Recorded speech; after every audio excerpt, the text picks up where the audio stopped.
Whoop. No, not that one. Good day, people, and working. Oh shit. Good day, people, and welcome to the daily brief. I think that's what I'm gonna call it, or the brief, the trucking brief, the trucking haul. I'm working on it. To drive. Okay, let's go. So I'm just gonna try to ramble about trucking news in North America. In most of them, and if I ramble about anything else, it's me rambling about the industry. Hopefully, we will see how it is, how it works. If this, I'm trying to make it daily, and I don't know if it's a sustainable thing for me. I'm gonna try because I love my job. So this is job related, trucking related. So we'll see. So I take this news and stuff like that from various sources. If my paper could stay. Oh, hello. Holy crap. He was going so fast. Anyway, from various websites and maybe some Reddit for some fun. To end the stream, the video on a positive note. First order of business, DHL and its strike. It looks like in Canada, and I presume, I don't know if DHL is only in Canada, but maybe America also. They're on strike, and DHL on their words, on like what they said, public, they said, hey, we apply some contingency plans. So we're not replacing the workers, we're just applying that contingency plans to still deliver for Timu, Lululemon, or whatever they have, like the big companies, everyone, I believe. And they put forward a proposal, hey, a 15% increase on the salary over a 5-year period, some payments for from like extra incentives for dangerous goods, and maybe some other small stuffs. But the DHL people are not happy. They're asking for, well, a bigger increase in paycheck, like sooner, I believe. And but one of the other requests which I identify with is less automated checking on work, like 3 cameras and stuff like that. And how many parcels did you deliver? I did deliver 50 instead of 60. Yeah, that's not good. So this micromanagement, it's just, you just become a robot, a machine, and clearly you hate your life at some point. So I have I trust my boss. He'll not spy on me. Not that I do anything crazy, but it's still something that I dislike. And I understand the perspective of the companies, like they want cheaper insurance, right? Oh, if the insurance company, which is another scam, but that's for another time. If the insurance company says to us, especially small trucking companies, hey, if you put like a dash cam that also films the driver, we're gonna decrease your monthly or whatever, the overall payment. The companies will say yes. I believe this stands from bad drivers. I'm not saying I'm a perfect driver, I don't do mistakes, or like maybe sometimes allegedly in my dreams I'll look at the phone or listen to something, but I think all of this goes back to the roots of what I always say. If you have a good driving school and good like implementation of that with the laws and not stupid people, then you will not rely so much on bad drivers or cheap drivers. It is what it is. That's I think I'm an immigrant, right? So every person that has a shitty country, Romania, I'm talking about you, as beautiful as you are, your politicians are like garbage, including the most recent one. If I want to go for a better life, of course I'm going to move to Canada, Belgium, Denmark, Sweden, or wherever I lived, right? And I try to, if the country allows me to come, I'll come, right? And I'll come for a better life for me and my family.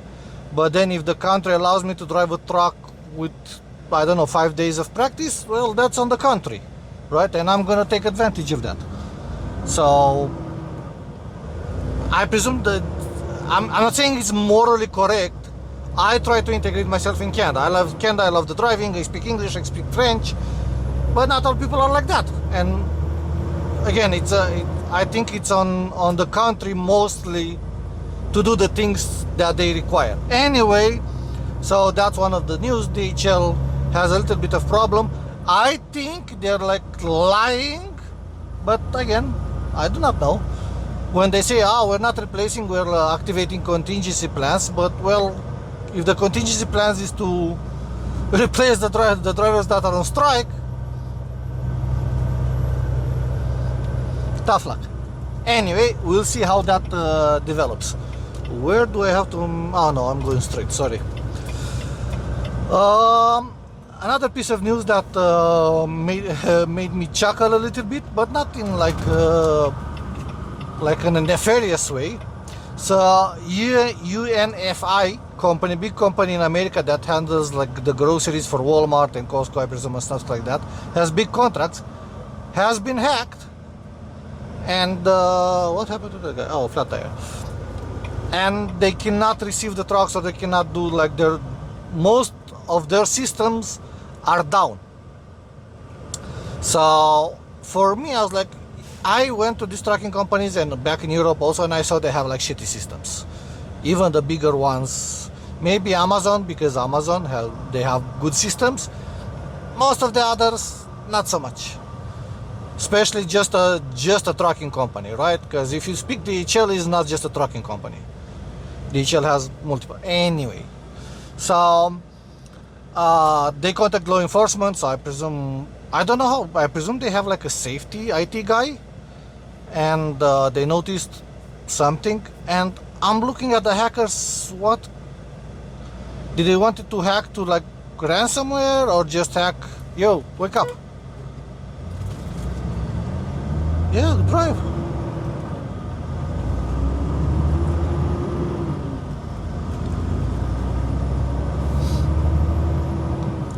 So I do not know what was the intentions of the hackers, or like just for fun. And my further question is, who's next? Farmers? Because their tractors are like pretty high tech. And I worked at a cow farm in Denmark, and they had high level shit like GPS tractors and a full, like 2 computers plus the network, like how much milk the cows give, and each cow, okay, this cow gave 30 liters today and tomorrow 25, okay, what the fuck is going on? Or like a bunch of systems, and all of that system was connected, at least that, to a wider thing. I do not know what the wider thing was. So I'm like, who's next here? I presume farmers that want to hack their own tractors for them to repair themselves and not go to John Deere, because that's another whole debate. But who's next of getting hacked, like, except government websites? Another piece of news which I kind of find it interesting, because I've seen a bunch of new trucks on the road, on new Volvos and like that. But I read somewhere that the month of May, so past month, it was a decline in the market of new trucks and trailers. And I'm like, okay, why is this? I don't know, maybe tariffs, bullshit like that, I do not know, I'm not smart enough. But it was curious to my misconception, because again, I saw a lot of new Volvos on the road, and I saw some, what's the trailers? There's a type of trailer, I forgot the name now, and I've seen a bunch of new ones of those. So maybe it's just my small bubble that I've seen the new things, and the actual market doesn't revolve around myself, which is obviously. So this is like the month of May is like 50% down, and it's the worst it has been since 2020, since the pandemic that we all liked. So that's another thing. So if I want to buy a new truck today and you guys give me the money, I cannot. Well, I can. Well, actually, if the market is down, maybe they're cheaper, no? In theory. Anyway. And the last piece of news, I saw an interesting post on Reddit, and I'm gonna stop here, hopefully, and to say the username. So on Reddit by the Real Enigma on Reddit, where he said that he asked a question for a friend, we do not know, if the company doesn't pay you, what do you do with the truck? Luckily or unluckily enough, I've been in that situation, and my advice now will be different from the one that I did. So he's asking the question, hey, I have a friend drives for a Russian company, which is bad. Russian people are good. They have good moral values. At least I'd like to believe so. And I love Russian culture, just to scare anyone away. Anyway, so he asked the question, hey, what should my friend do? Drop the truck and trailer in the parking lot and be on his merry way at home? Set it on fire, sell the diesel, which is a common practice, was a common practice in Europe, or go home and tackle the situation at home? Well, the mature thing would be to take the truck at home, bobtail or whatever, and handle the situation at home, put it as a tax, write-off or whatever. I don't know if his friend was owner, operator or company driver, but that's the mature thing to do, right? On the other hand, many years ago, allegedly, I was on my so I never drove a truck in Romania, God forbid. Because in Romania, legally, in 9 hours of driving, you're lucky if you're gonna do 600 kilometers. Maybe if you drive in the night and you fly and you have a light load, maybe you do more. I do not know. I heard a bunch of horror stories. So luckily I never drove in Romania, a truck. But unluckily I worked for a Romanian company for about 3 months, I believe.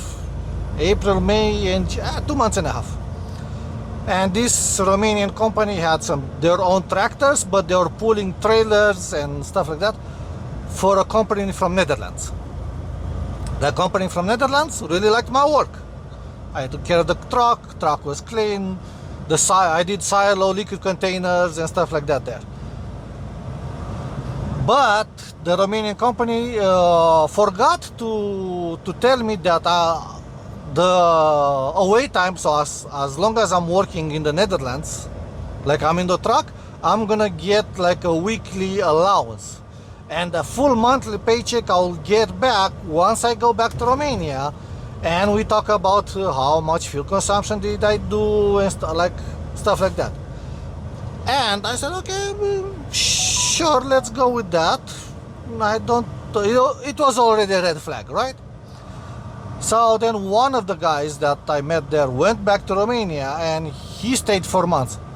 Their program was like, okay, stay 6 weeks out, 2 weeks at home, and we pay you like that. And I said, man, I'm not staying. If I'm staying out away, I didn't have a family, I had my wife, but if I'm staying out, I'm gonna stay for 3 months and then a month at home or something. Six weeks is nothing. So he went home. He stayed about 2 months, if I remember correctly. He went home, and not only they haggled him for a lot of money, but the second thing they did is like, yo, we're gonna give you half now of the amount that you worked for, and we're gonna give you half when you come back to work. And it's like, no, I worked for that money. If I come back to work or not, that's irrelevant. I just need all my full money. And they didn't give him the full money. I don't know the story onwards. I just talked on the phone with him. I was like, oh shit, let me find work. So I found work in Norway. I found work and I said, okay, I'm coming. And that's I think I should do a story about that, and we had this company had like a regular parking spot lot in Hamburg. In Hamburg, this company and trailers were parked. It was an open park. It was kind of a truck stop, right? But every weekend, every day, there would be like 10 trucks of this company, of the company that we were pulling the trailers from. So I booked my train from Hamburg. I had to go to Slovakia first, and then from Slovakia to Norway. And I booked my train from Hamburg to Bratislava. From Bratislava, I had to take like a shitty train to the ZR van Rodom, and then from there go to Norway. Anyway, I dropped the truck. I called them, yo, are you gonna give me the money or not? I need like a huge deposit right now. They said, oh, we're gonna send you some of the money. I was like, that doesn't fly with me. And I said, no, we're gonna send you, I forgot how much they sent me, 600 to 700 euros, but I worked 2 months, I should have like 3-4 grand. So, if I remember. So I took the truck, I cleaned it, I hid in the, I'm gonna say this, but I'm stupid, but I was actually nice, because a lot of the people will take the fuel cards and sell diesel on the fuel cards until they max out, and they can get cash from the other drivers.